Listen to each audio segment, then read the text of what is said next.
बिस्मिल्लाहिर्रहमानिर्रहीम। अस्सलाम वालेकुम। Lecture number 4, excretion. Removal of the nitrogenous waste from the body of the living organism is called as excretion. Plants पे पहले पढ़ेंगे और उसके बाद बात करेंगे एनिमल्स में। प्लांट्स के अंदर एक्सक्रीशन की जब बात होती है तो दो प्रोसेसेस ज़ेर गौर हैं। प्लांट्स के अंदर एक प्रोसेस चल रहा होता है फोटोसिंथेसिस। अब फोटोसिंथेसिस की बात करें, कार्बन डाइऑक्साइड है, वाटर है in the presence of the photosynthetic pigments and sunlight, there is the glucose, oxygen and water.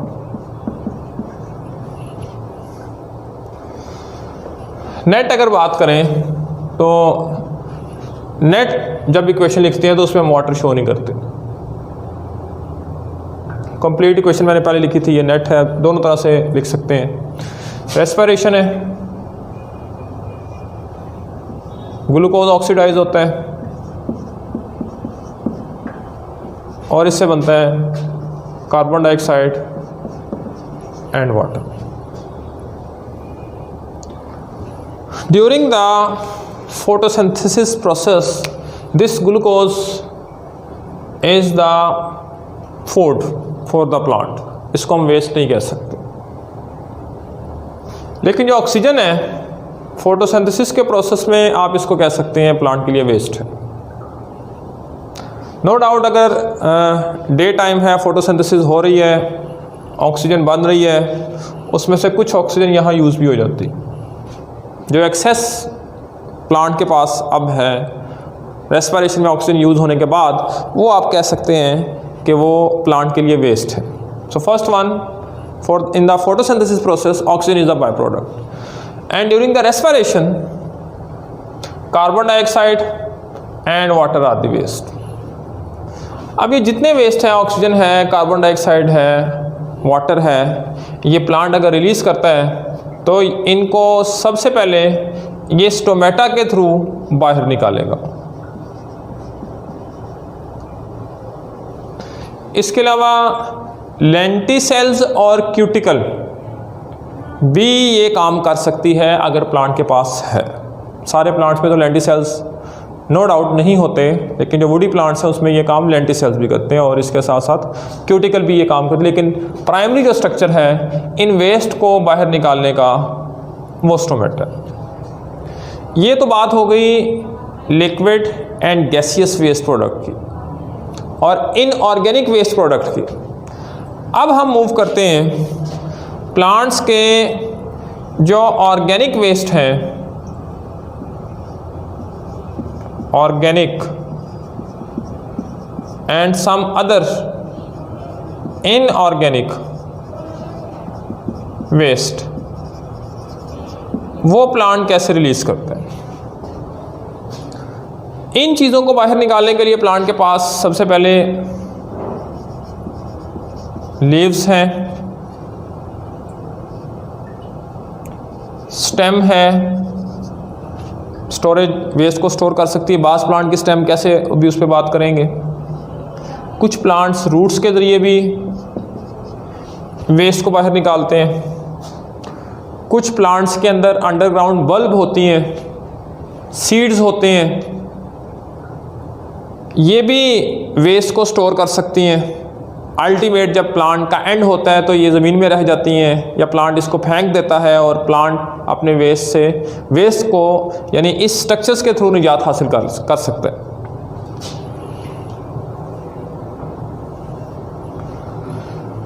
जो भी स्ट्रक्चर है उन स्ट्रक्चर में सबसे पहले सेलुलर लेवल पे ये स्टोरेज कैसे होती है। Let's suppose this is the plant cell, एक प्लांट सेल है, इसके सेंटर में ये वैक्यूल है। चैप्टर नंबर 4 में आपने इस वैक्यूल को पढ़ा था, कौन कौन से काम करता है, उनमें से एक काम ये था कि सेलुलर लेवल पे सेल के अंदर जो वेस्ट हैं को स्टोर करना भी इसका काम है। Now these waste, organic and inorganic waste, these are stored in the form of the crystals. So there is the crystals formation in the vacuole. So at the cellular level, vacuole is the structure which stores the waste. अब सबसे पहले बात होगी leaves की।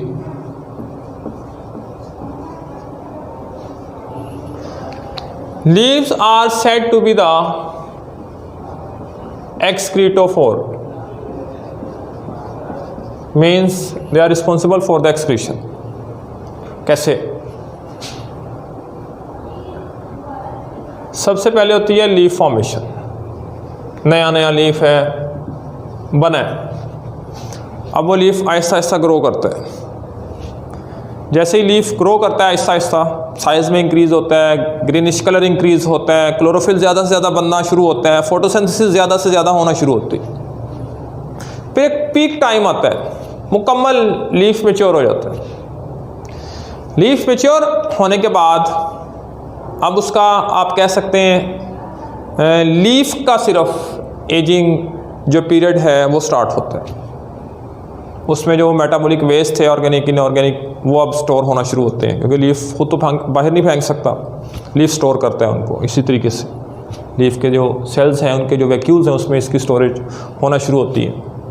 अब जैसे जैसे वो वेस्ट लीफ के सेल्स के वैक्यूल में स्टोर होना शुरू होते हैं, लीफ कलर चेंज करना शुरू कर देता है। ये ग्रीन कलर से येलो होना शुरू हो जाता है। जो जो इसमें वेस्ट की मिकदार बढ़ती जाती है, इसका कलर मज़ीद येलो होना शुरू होता है, और स्टोर होंगे और येलो होगा।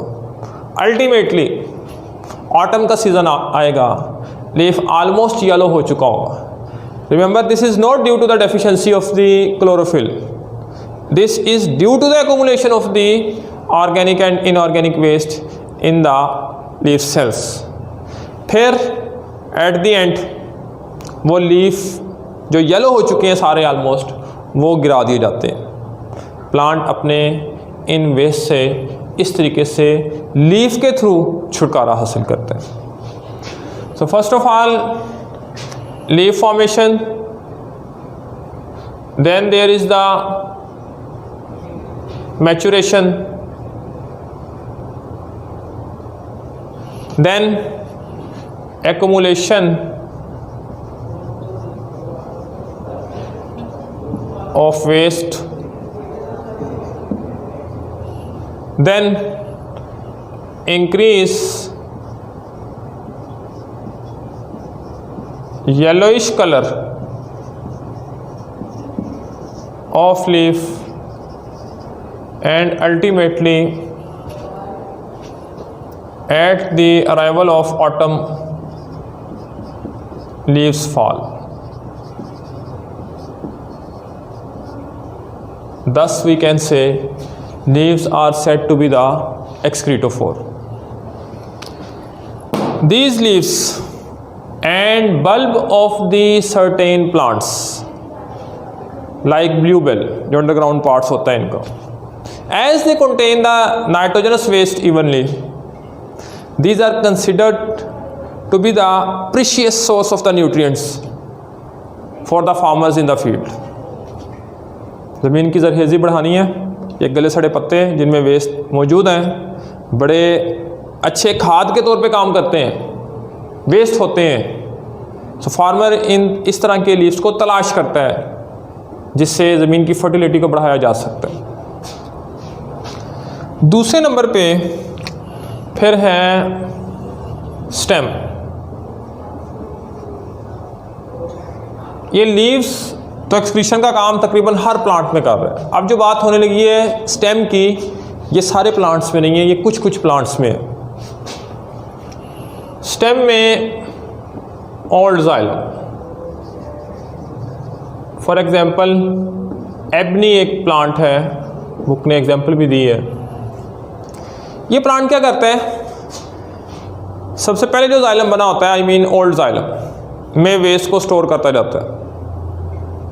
जैसे जैसे वेस्ट स्टोर होते जाते हैं उसमें कलर भी चेंज होता है और old xylem Aahista Aahista dead होना शुरू हो जाता है। दो तरह की वुड का नाम आपने सुना होगा, एक होती है हार्ट वुड, एक होती है सैप वुड। जो हार्ट वुड होती है वो इनएक्टिव होती है, वो नॉन कंडक्टिंग होती है, वो प्लांट के लिए कोई फिजियोलॉजिकल फंक्शन, कोई जो जाइलम का काम है वो परफॉर्म नहीं कर रही होती, क्योंकि वो ऑलमोस्ट डेड हो चुकी है। वो ये होती है, उसमें वेस्ट स्टोर होते जाते हैं, जो जो उसमें वेस्ट बढ़ते जाते हैं वो लिविंग से नॉन लिविंग यानी डेड होना शुरू हो जाती है और वो हार्ड हो जाती है और वो ब्लैक हो जाती है। लेकिन जो बाहर की साइड पे वुड होती है, जो कंपैरेटिवली जाइलम के रिंग्स या लेयर्स बाद में बनी होती है, या जिसे आप कह सकते हैं न्यू होती है, वो भी लिविंग होती है, अलाइव होती है, सॉफ्ट होती है, फंक्शनल होती है, कंडक्शन का काम कर रही होती है।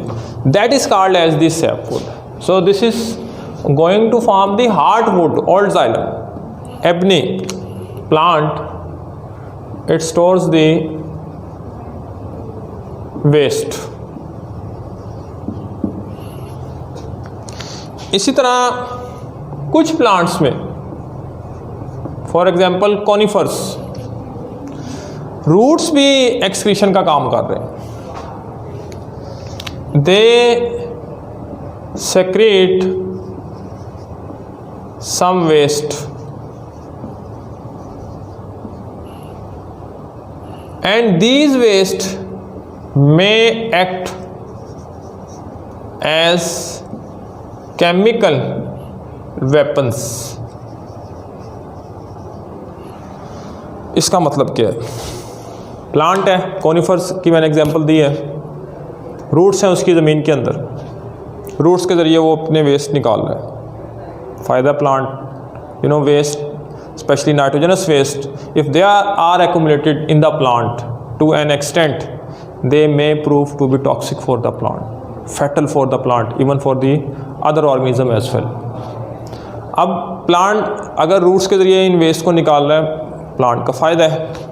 लेकिन यहाँ एक और फ़ायदा है, वो जो केमिकल्स, वो जो वेस्ट निकल रहे हैं रूट्स के ज़रिए, अगर नेबरिंग में कोई पेस्ट हैं जो प्लांट को या उसकी रूट्स को डैमेज कर सकते हैं, ये केमिकल्स वेपन्स के तौर पे एक्ट करते हैं, उनको किल कर देते हैं। सो ये मैंने पॉइंट लिखा है कि these waste may act as the chemical weapons, that means they may kill other pest in the surrounding area.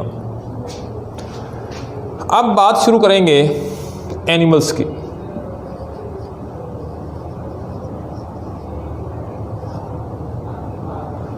Animals में एक्सक्रीटरी वेस्ट की बात की जाए तो एक लंबी चौड़ी लिस्ट है। Remember, carbohydrates, lipids metabolism produces carbon dioxide and water as a waste. When we take proteins, there are the amino acids. This is the structure of the amino acid. ये अमाइनो एसिड है, general formula है। Protein ली, वो टूटी, उससे amino acid cell के पास गए। अब cell ने क्या किया? ये बॉन्ड टूटता है। जब ये बॉन्ड टूटता है, यहाँ से रिलीज होता है amino group. This is called डीअमाइनेशन।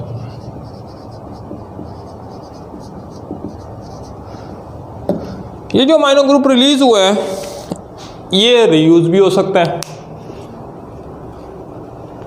नए अमाइनो एसिड्स हमारी बॉडी में बनते हैं। अब वो जो अमाइनो एसिड्स हमारी बॉडी में बनते हैं 10 नॉन एसेंशियल, उसमें ये रीयूज हो सकता है अमाइनो ग्रुप। दूसरा, ये अमाइनो ग्रुप स्पेसिफिक स्टेप से प्रोसीड करता है और ये अमोनिया में भी कन्वर्ट हो सकता है। अगर हमारी बॉडी में ये अमोनिया बन गया ना, इसका ऐसा सच कोई फ़ायदा नहीं है, बल्कि ये वेस्ट है। लेकिन हमारी बॉडी अमोनिया को बाहर एक्सक्रीट नहीं करती, बल्कि ये अमोनिया लीवर के पास जाता है। लीवर के अंदर एक साइकिल ऑपरेट होता है, that is the urea cycle. और उस यूरिया साइकिल के ज़रिए इस अमोनिया को कन्वर्ट किया जाता है into the urea in the liver through the urea cycle. अब ये अल्लाह ताला की हमारे ऊपर एक ख़ास रहमत है, क्योंकि अगर हम अमोनिया ख़ारिज करें तो अमोनिया को बाहर निकालने के लिए तकरीबन 1 ग्राम अमोनिया को बाहर निकालने के लिए 500 ml पानी चाहिए, यानी आधा लीटर पानी चाहिए। 1 ग्राम अगर यूरिया हमने निकालना है 50 ml वाटर रिक्वायर्ड है, जो कि हमारी बॉडी में है, लेकिन 1 ग्राम अमोनिया के लिए 500 ml वाटर ये हम बर्दाश्त नहीं कर सकते। इसलिए अल्लाह ताला ने हमारे अंदर ये एक साइकिल रखा हुआ है लिवर के अंदर, जिसकी मदद से इस अमोनिया को पहले यूरिया में कन्वर्ट करवाया जाता है, फिर ये यूरिया किडनीज के ज़रिए यूरिन के थ्रू जिस्म से बाहर एक्सक्रीट किया जाता है। सो ये मैं बात कर रहा हूँ ह्यूमन बीइंग की, लेकिन जो एक्वेटिक एनिमल्स हैं उनमें ऐसा नहीं है। उनमें मोस्टली अमोनिया एज आ नाइट्रोजनस वेस्ट है, क्योंकि उनकी बॉडी में वाटर की मौजूदगी बहुत ज़्यादा होती है, बाहर से पानी बहुत ज़्यादा आता है, वो ये काम कर सकते हैं। लेकिन जो टेरेस्ट्रियल एनिमल्स हैं, टेरेस्ट्रियल एनिमल्स में कुछ यूरिक एसिड भी रिलीज़ करते हैं, जिसको हम नेक्स्ट सेक्शन में पढ़ेंगे, कौन यूरिक एसिड, कौन अमोनिया और कौन यूरिया। अभी फिल वक्त ये बात हो रही है कि इंसान में या टेरेस्ट्रियल एनिमल्स में अमोनिया को यूरिया में कन्वर्ट क्यों किया जाता है और कैसे किया जाता है। नेक्स्ट आते हैं नाइट्रोजनस वेस्ट कौन कौन से हैं, कौन कौन से कम एक्सक्रीट होते हैं, कौन कौन से ज़्यादा एक्सक्रीट होते हैं। मोस्ट अबंडेंट नाइट्रोजनस वेस्ट, इसको हम यूं कैटेगराइज कर सकते हैं। Waste excreted in low quantity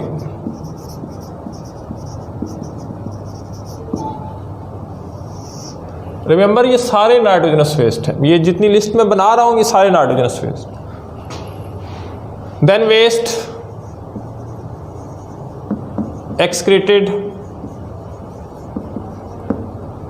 in very low quantity, वो लो था, ये है वेरी लो क्वांटिटी। इस तरह से हम कैटेगराइज कर सकते हैं। सबसे ज़्यादा मिकदार में जो एनिमल्स वेस्ट एक्सक्रीट करते हैं उसमें अमोनिया आ सकता है, यूरिया आ सकता है, या यूरिक एसिड आ सकता है। कोई भी एनिमल उठा के देख लेना, कोई भी एनिमल, इंसान की बात कर ले चलें, तो सबसे ज़्यादा इंसान जिस वेस्ट को एक्सक्रीट करेगा वो इन तीनों में से कोई एक लाजमी होगा, मसलन वो यूरिया है। इस तरह फ़िश की अगर बात कर लें, वो जो वेस्ट एक्सक्रीट करेगा वो इन तीनों में से कोई एक होगा, मसलन वो अमोनिया है। इस तरह इंसेक्ट्स हैं, कॉकरोच है, ये जिस वेस्ट को सबसे ज़्यादा एक्सक्रीट करेगा वो भी इन तीनों में से कोई एक लाजमी होगा, और वो यूरिक एसिड है। फिर इसके अलावा जो लो क्वांटिटी में रिलीज़ होते हैं उसमें नाम आता है क्रिएटिन का, क्रिएटिनाइन का, ये मसल में पाए जाते हैं, और एक है ट्राई मिथाइल अमाइन ऑक्साइड। सबसे कम मिकदार में जो वेस्ट सेक्रीट होते हैं they include purine and pyrimidine. ये नाइट्रोजनस बेसिस है, न्यूक्लिक एसिड को बनाती हैं, ये सबसे कम मिकदार। लेकिन ये भी आगे मेटाबोलाइज हो सकते हैं। इनकी मेटाबॉलिज्म से आगे अमोनिया, यूरिया, यूरिक एसिड बन सकता है, ज़ैंथीन, हाइपोजेंथीन बन सकता है। सारी बात है, डिफरेंट प्रोसेसेस हैं, डिफरेंट स्टेप्स हैं, डिफरेंट एंजाइम्स हैं। और इसी तरह एक है एलेंटॉइन, अगर एक शॉर्ट क्वेश्चन आ जाए, discuss the excretion of the nitrogenous waste in animals, तो आप इस तरह कैटेगराइज करके आप इस फॉर्म में लिख सकते हैं। This is all about the excretion in plants and excretion in animals. शुक्रिया।